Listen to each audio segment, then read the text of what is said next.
what's going on? This is your monthly forecast for the month of May 2016. Welcome. Before we get started, I just wanted to remind you guys that I do offer personalized readings. That does include personalized monthly horoscopes, where I take a look at things in more detail based on your specific chart, not just your sun sign.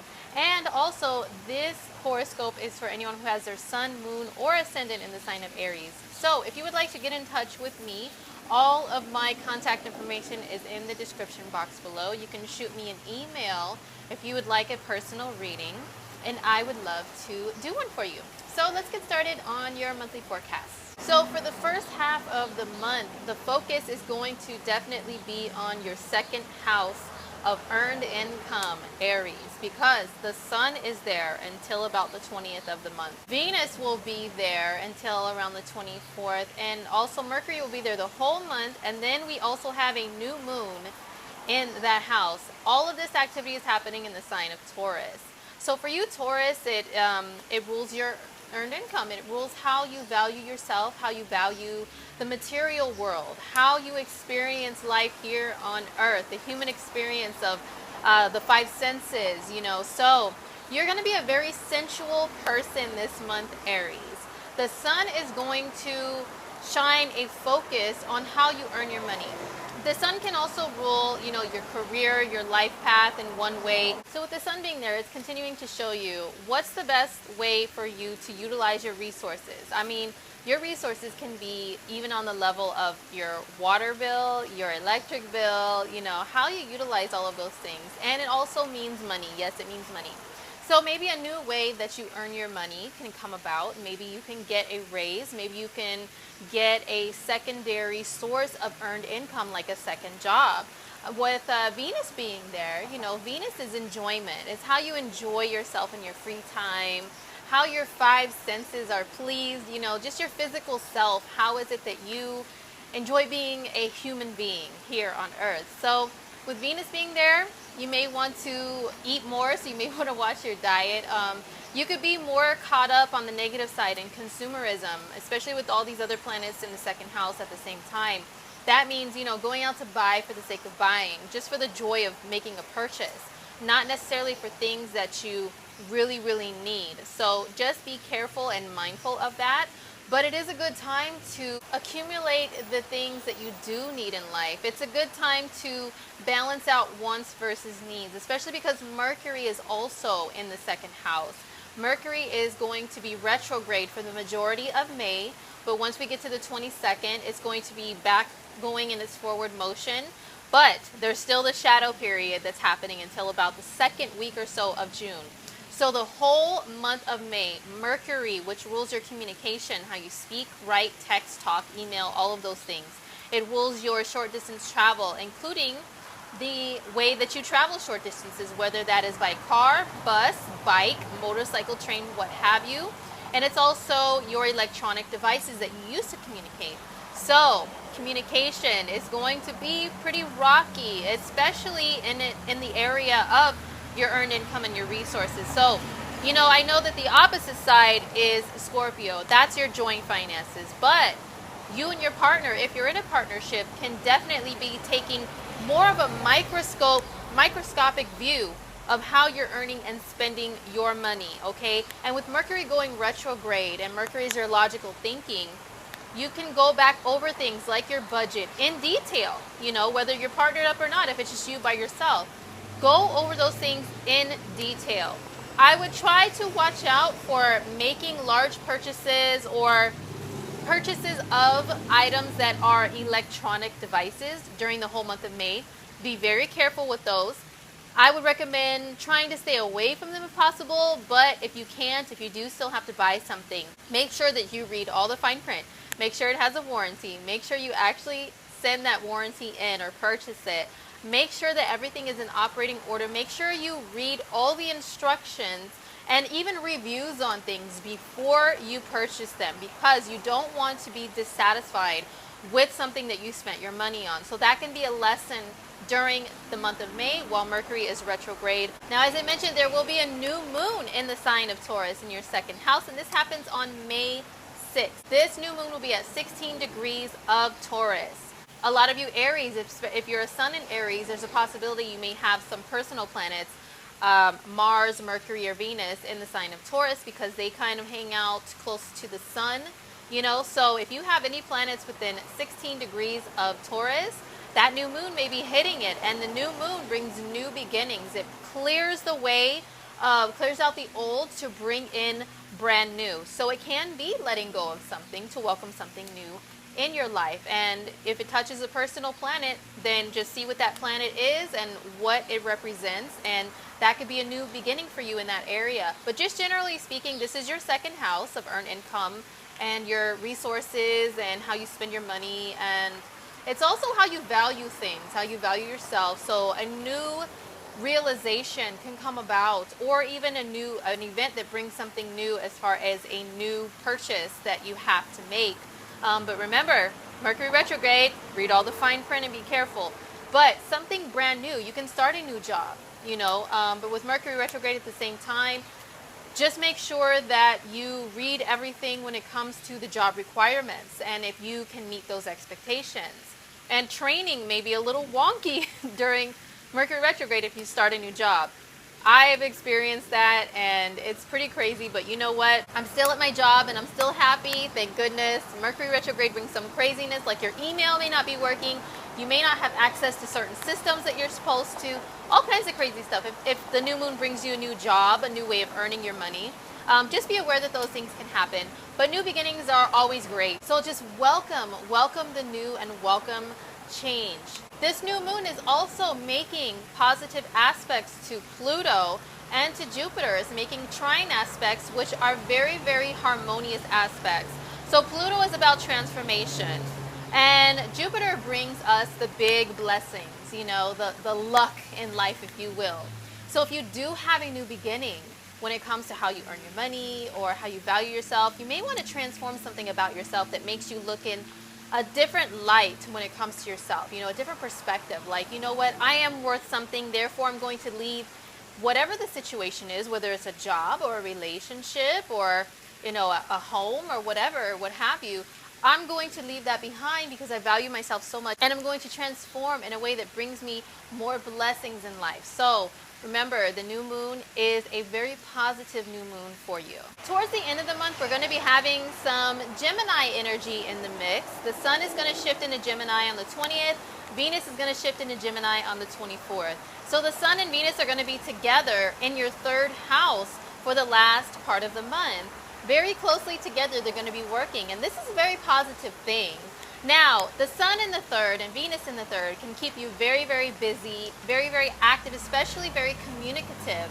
So maybe you can, you know, be communicating a lot more with people that you see on a day-to-day basis. Venus rules love and relationships, so you can possibly find a love or relationship within your day-to-day activities, like, you know, going to the mall, going shopping, going to the store, running to the bank, running errands.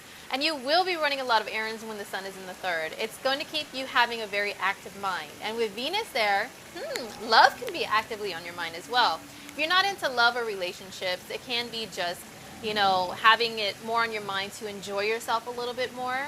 But also Venus in Gemini especially, and in the third house, that's like double the Gemini energy. So you may feel like, if you are single and playing the field, you may feel like you get bored easily with prospects, you know, prospective love interests, and want to kind of shift around and maybe see this person on Monday, this person on Wednesday, this person on the weekend, and switch them around a little bit, you know, have a little variety in your life.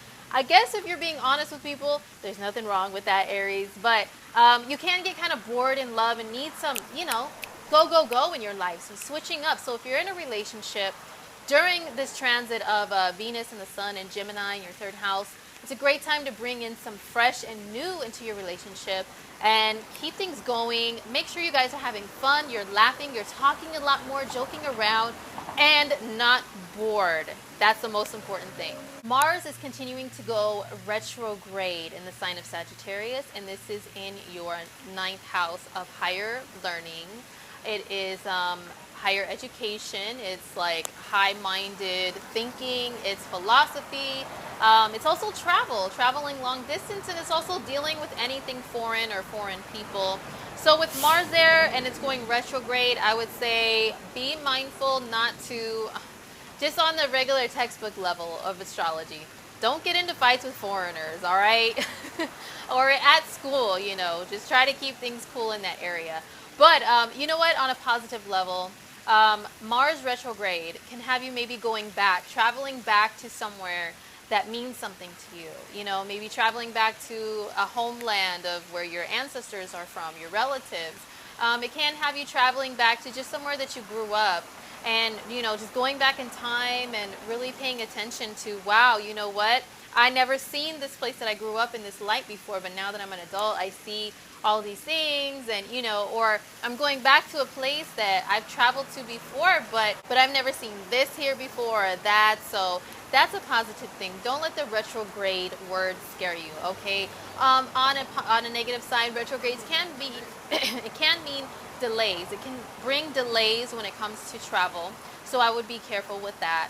But all in all, you know, you can still take advantage of Mars and its driven action-oriented energy being in a fire sign, in a fire house. And it can give you a lot more, you know, spark and energy. But when it goes retrograde, your energy can be drained a little bit more, you know, just being honest. But it does give you the opportunity to go back in time with travel. Kind of like being in Back to the Future a little bit, maybe just a little. So Mars continues to be retrograde in the sign of Sagittarius, and it's also going to be in the same sign, in the same house as Saturn going backwards in Sagittarius. And we have a full moon on the 22nd of May in the sign of Sagittarius. Now the full moon is going to be in a conjunction with Mars. It's not going to be in a tight conjunction with Saturn, but they're all going to be in the same area. And the full moon brings things to a head, to a culmination. It brings things to a final decision, to a close, to a big realization, you know, because the full moon is a big, bright, you know, luminary right in front of you. So it can really bring things to the forefront, to the surface in that area. Now this is going to be in your ninth house, so maybe something that you realize about your educational pursuits, you know, your higher education. Where are you going? Are you really doing what you want to do in your studies, or are you going to change direction? That is some questions that you can be asking, especially with old man Saturn there. He's like that old professor. He's going back and giving you tests right now while he's retrograde, like, Aries, are you really serious about this? Are you really serious about your education? The full moon conjunct Mars can be very, very emotional, very, very driven physically also. So I would say just be careful with that, to not make any rash decisions, you know, when it comes to taking action. The full moon is going to be in a close conjunction with Mars, so I would say just be careful, because that's a lot of fiery energy, okay? Lots of action-oriented driven energy. On the positive side, you know, if you're traveling, I mean, I would be careful because of the retrograde Mars and Saturn. So make sure you know where you're going, you read all the fine print, you read the map well, and all of those things. On the 26th of May, Mars is going to return back into Scorpio, and this is your 8th house. And Mars will be in Scorpio until about August 2nd, okay, so the beginning of August. So you have until the end of May to the beginning of August of Mars going back to your 8th house. And what does that mean for you? Well, the 8th house is very, very deep subconscious thoughts, okay, very deep. And with Mars being kind of an aggravated energy sometimes, and being aggressive, just being completely honest with my Aries people, you can have these thoughts and memories come back that if you have any past history with like violence or trauma, they may come back to you again, you know, and this happened at the beginning of the year too for a lot of Aries people. If it comes back, just know that it's so you can review it once more. And I know it can be painful, okay? Mars can inflict pain. The 8th house is about pain. One of the things it's about is pain. So make sure that you have, as I always say, someone that you feel secure enough to talk to if you have these crazy thoughts or memories come back of any like trauma or you know, deep relationships that you suffered like a deep painful wound from. So be mindful of that, Aries. Make sure you have someone to talk these thoughts out with, or some method of release. Remember, the 8th house is about letting go in a way, because it's a very scorpionic, transformative energy, okay? It's about transformation. It's about death and rebirth. So if anything painful is being revisited, just know it's so you can finally heal from it, okay? It's a time for healing. So some great news about one of the many retrograde planets going direct is Jupiter goes direct on the 9th of May, and it's going to be direct at 13 degrees of Virgo. This is your 6th house of health. So if you've had any health issues come up, you know, Jupiter expands wherever it's at, okay? And it's expanding your view of things because Jupiter is all about seeing the big picture. So if you have any health issues that have come up while Jupiter's been retrograde in your 6th house the last several months, it's so that when it goes forward, again, you can finally have figured out the issue. Maybe consulted with a doctor, a great doctor that can help you to figure out the problem and heal it and, you know, treat it, and maybe how to cope with it, how to deal with it, how to live with it. So this can be something that's happening for you when it goes forward. Also, opportunities in work, okay? Because the 6th house is work, it's jobs. It's not career, it's jobs that you work. I know that some Aries, while Jupiter was retrograde, they had old job opportunities that maybe they missed out on previously come up again. And maybe now you can move forward and maybe be permanently hired at a job or promoted at a job. Just opportunities within job. I'm sure Aries, you don't mind that loud motorcycle noise because Aries rules motorcycles, but I apologize for that if you don't like it. Opportunities for advancement within jobs can proceed and grow even more when Jupiter goes forward, and this is some good news. And remember, this is starting on the 9th of May.